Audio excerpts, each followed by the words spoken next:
परम पूज्य जिन धर्म प्रभाविका वात्सल्य मूर्ति आर्यका रत्न 105 श्री सृष्टि भूषण माताजी सत्संग का 30वां वात्सल्यमय पावन वर्षायोग 2023। आयोजक श्री आदि सृष्टि वर्षायोग समिति मुरादाबाद। निवेदक सकल दिगंबर जैन समाज मुरादाबाद। प्रायोजक श्री आदि सृष्टि वर्षायोग समिति मुरादाबाद एवं सकल दिगंबर जैन समाज मुरादाबाद। अनुकूलित कमरे भी उपलब्ध हैं। स्थल मेन मंदिर के सामने सृष्टि मंगलम भवन। अधिक जानकारी हेतु संपर्क करें 9376571001, 9376571003, 7011014812।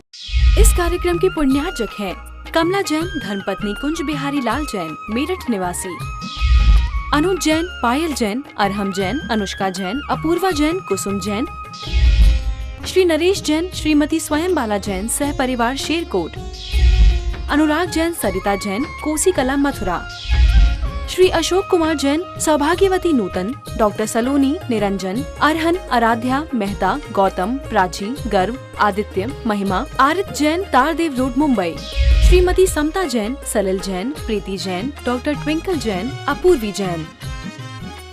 पंछी कहते हैं गगन बदला है, पंछी कहते हैं गगन बदला है, फूल कहते हैं चमन बदला है।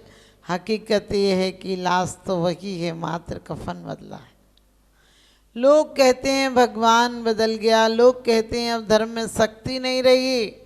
सच पूछो हमारी भक्ति नहीं रही। लोग कहते हैं कौन सी मूर्ति सच्ची है। हमने कि पहले अंदर झांका करो कि हमारी भक्ति है या नहीं है, क्योंकि भक्त भगवान से ये नहीं कहता है कि मुझे स्वर्गों का सुख दे देना, वो तो कहता है कि स्वर्ग के सुख किसी और को दे दो, मुझे तो जन्म जन्मांतर में तुम्हारे चरणों की रज लेने का मौका मिल जाए। वो नहीं चाहता, उसे पता है कि यदि धर्म के साथ दरिद्री भी हो जाऊंगा तो भी गति सुधर जाएगी, और यदि धर्म से रहित चक्रवर्ती भी हो जाऊंगा। धर्म की अवहेलना करने वाला चक्रवर्ती होता ही नहीं, लेकिन चक्रवर्ती होकर यदि अहंकार में आकर, भोग लिप्सा में आकर, आप सबने शुभम चक्रवर्ती की कहानी पढ़ी होगी कि यदि किसी लिप्सा में आकर, जीवन और मौत के संकट के बीच आकर भी यदि भूल से भी धर्म की अवहेलना कर दी, लोभ से कर दी, भय से कर दी, तो भी धर्म की अवहेलना नहीं होता। धर्म तो शाश्वत है।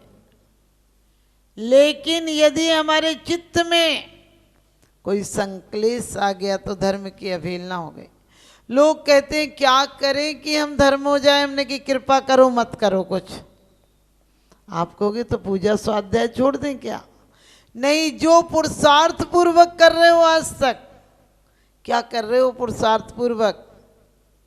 पुरुषार्थ पूर्वक मात्र जिन चीजों की मनाही है वही तुमने मनाई है। जिन चीजों की मनाही है यानी नहीं करना है वही तुम करते हो।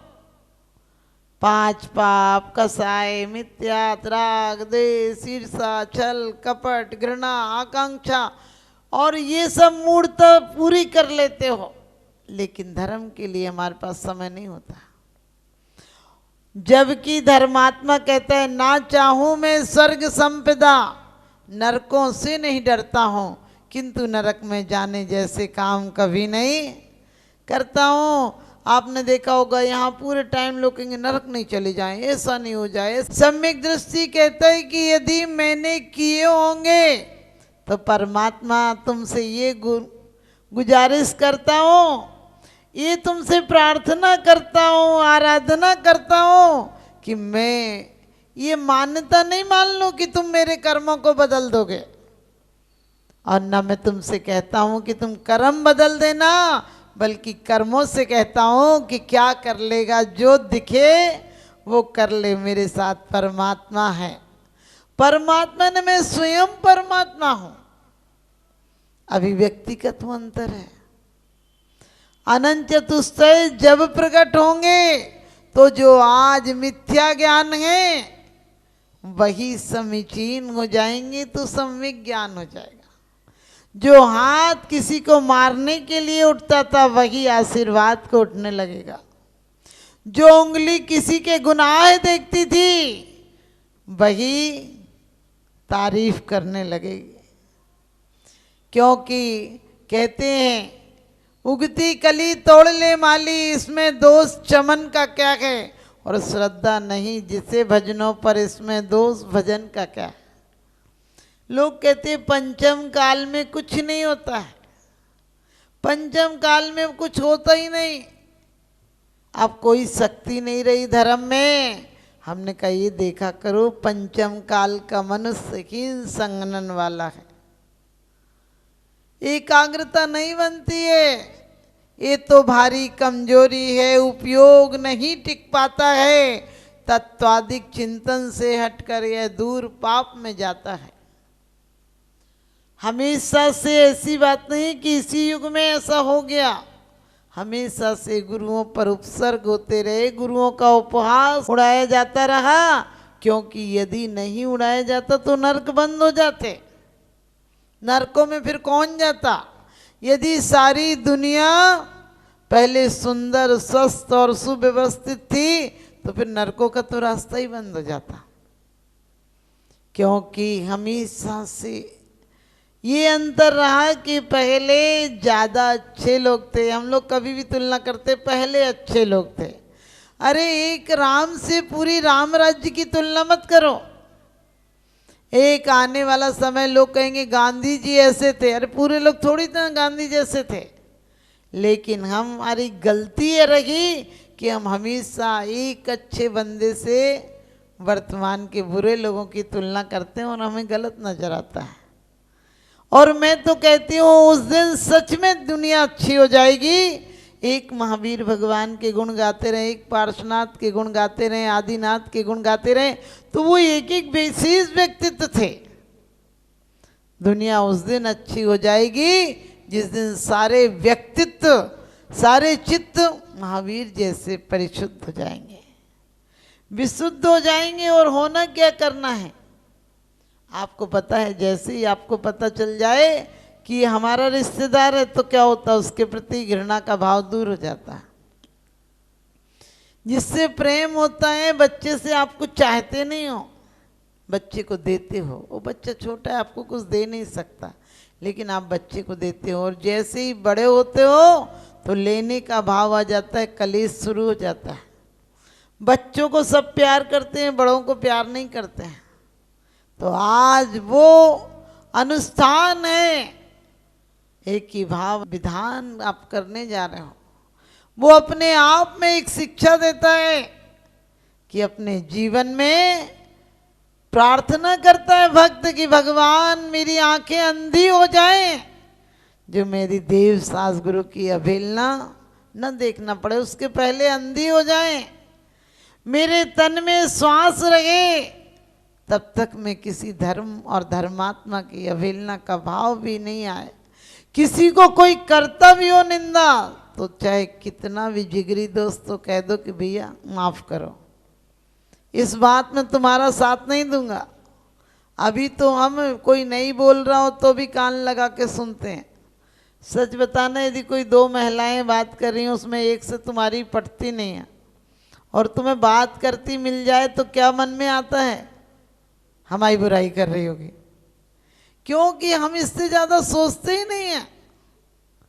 मेरी बात कर रही होगी, मेरे बारे में कह रही होगी। यदि तुम्हें कोई देख ले मंदिर में, सच बताना, माला फेर रहे हो और तुम्हारी जिससे तकरार है वो आ जाए तो और अच्छी माला चलने लगती है। यानी इतनी कस के आंख बंद करोगे कि भूल के दिख नहीं जाए, और देखते भी उसी को।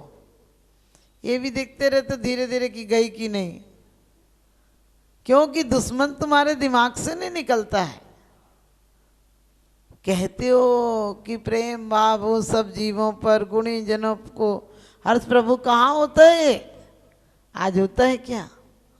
इसी प्रकार से दो मंत्री राजा के थे और मुनिराज का आगमन हुआ, और किसी को भी असाता के उदय में वेदना हो सकती है, मत सोचना पाप निकल रहा है।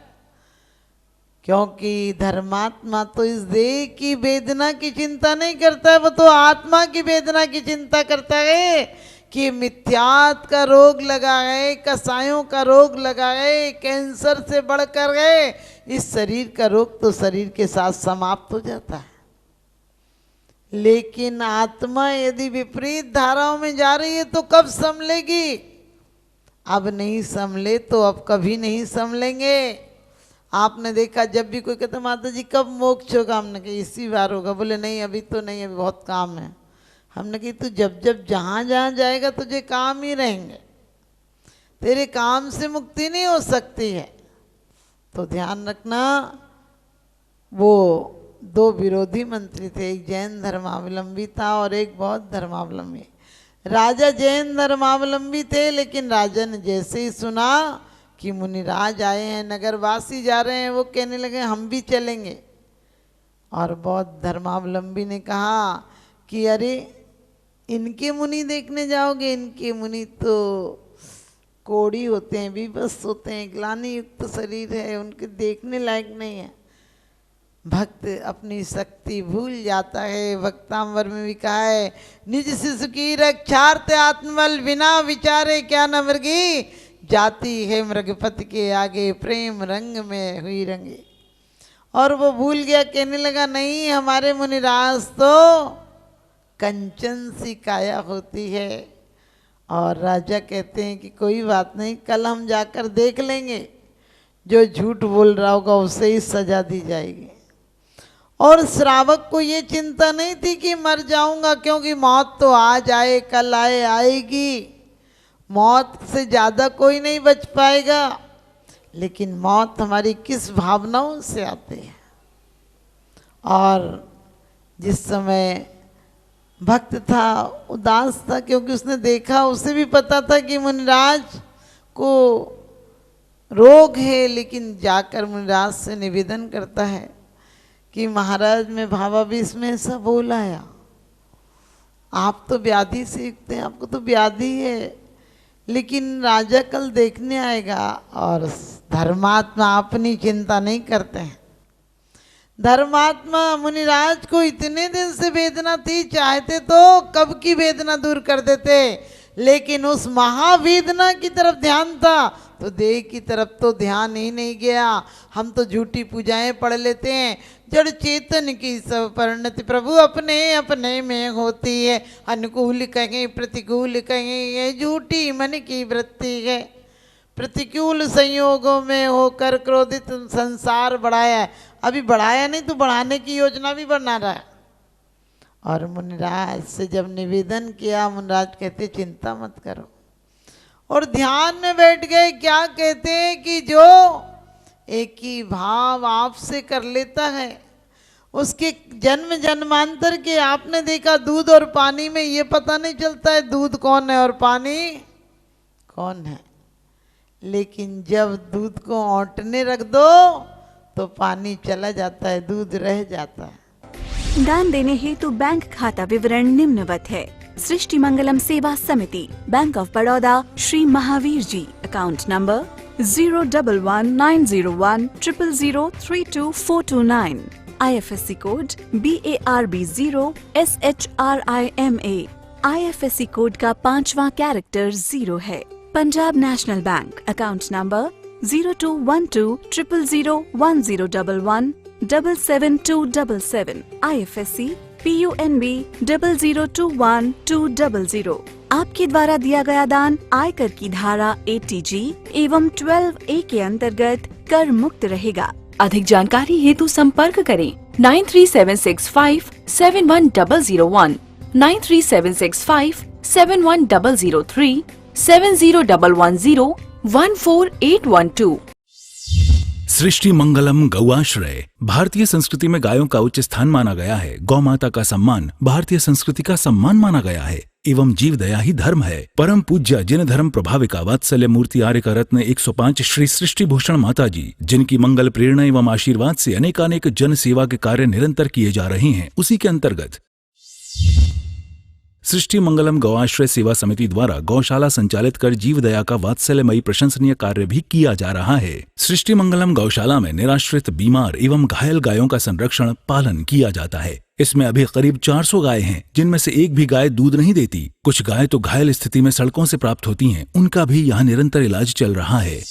गौ सेवा में आप भी भागीदार बनकर दे सकते हैं गौवंश को जीवन दान। आपके लिए इस पुण्य कार्य से जुड़ने का ये स्वर्णिम अवसर है। एक दिन का चारा या औषधि प्रदान कर यथाशक्ति अनुसार 1, 5, 7 या 11 या इससे अधिक गायों को भोजन कराने का अवसर प्राप्त करें। एक गाय के भोजन की एक दिवसीय राशि मात्र 175 रुपए। 11,000 रुपए या उससे अधिक राशि दान करने वाले महानुभावों का नाम चैनल पर प्रसारित किया जाएगा। आप अन्य योजनाओं के द्वारा भी गौशाला एवं जन सेवा के कार्यों से जुड़ सकते हैं। परम शिरोमणि संरक्षक 5,11,000 रुपए, शिरोमणि संरक्षक 3,11,000 रुपए, संरक्षक 2,11,000 रुपए, विशिष्ट सदस्यता 51,000 रुपए, सदस्यता 21,000 रुपए 10 वर्ष। चारा, गुड़ आदि सामग्री दान देकर भी पुण्यार्जन कर सकते हैं। गौ रक्षा से होगी देश पर्यावरण की रक्षा, अर्थ विज्ञान एवं अध्यात्म रक्षा। गाय जीवन यापन को दूध, पर्यावरण को गोबर देती है, जिससे तेल डीजल के लिए विदेशों को मुंह मांगा पैसा नहीं देना पड़ेगा। गौमूत्र से औषधि देती है, खेती को बैल देती है। हमारे शासन प्रशासन ने गौ संरक्षण में बहुत बड़ा संरक्षण दिया है। गौशाला आर्यका सृष्टि भूषण माताजी के आशीर्वाद से अनेकों संतों की सेवा की योजनाएं सुचारू रूप से संचालित हैं, जिनमें जरूरतमंदों की शिक्षा, स्वास्थ्य पर कार्य किए जा रहे हैं। पूज्य माताजी के आशीर्वाद एवं प्रेरणा से गाय संरक्षण का कार्य किया जा रहा है, जिसमें कत्ल खाने ले जाने वाली एवं आवारा, निराश्रित, चोटग्रस्त गायों का उपचार, साथ ही उनको आश्रय के लक्ष्य से गौ रक्षा का अभियान चलाया जा रहा है, जिसमें आप अपनी यथाशक्ति अनुसार सहयोग देकर पुण्यार्जन के शुभ कार्य में सहयोग देकर पुण्यार्जन अवश्य करें। देर न करें, आज ही जुड़ें ऐसे महापुण्य के कार्यों से। अधिक जानकारी हेतु संपर्क करें 9376571001, 9376571003, 7011014812। सृष्टि मंगलम सेवा समिति। दान देने हेतु बैंक खाता विवरण: Punjab National Bank, account number 021200001011777277, IFSC code PUNB 0021200। Bank of Baroda, account number 0119013332429, IFSC code BARB 0SHRIMA। जीवन में एक बार मात्र 21,000 रुपए दान देकर आजीवन एक गाय की सेवा कर पुण्यार्जन का लाभ अवश्य लें।